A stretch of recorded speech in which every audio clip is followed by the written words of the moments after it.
বৃহস্পতিবার পবিত্র রাতে কেউ যদি এই দোয়াটি 100 বার পরে কোনো দিন পৃথিবীর কোনো মানুষের কাছে তার হাত পাততে হবে না, পৃথিবীর সব কিছু তার পায়ের নিচে আল্লাহ হাজির করে দিবেন। দারিদ্রতা থেকে মুক্তি দান করবেন, বিপদ আপদ থেকে মুক্তি দান করবেন, তার সম্মানকে সুউচ্চতা দান করবেন, অসুস্থতা থেকে দূরে রাখবেন, আল্লাহর অশেষ দয়া ও রহম তাকে দান করে দিবেন। সুবহানাল্লাহ। বৃহস্পতিবার রাত এটি গুরুত্বপূর্ণ রাত। এই রাত সপ্তাহে একদিন আসে।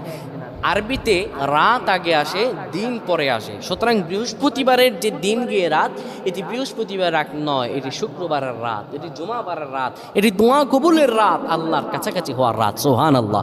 এই বৃহস্পতিবার রাত আল্লাহ তাআলা বান্দার দোয়া কবুল করেন।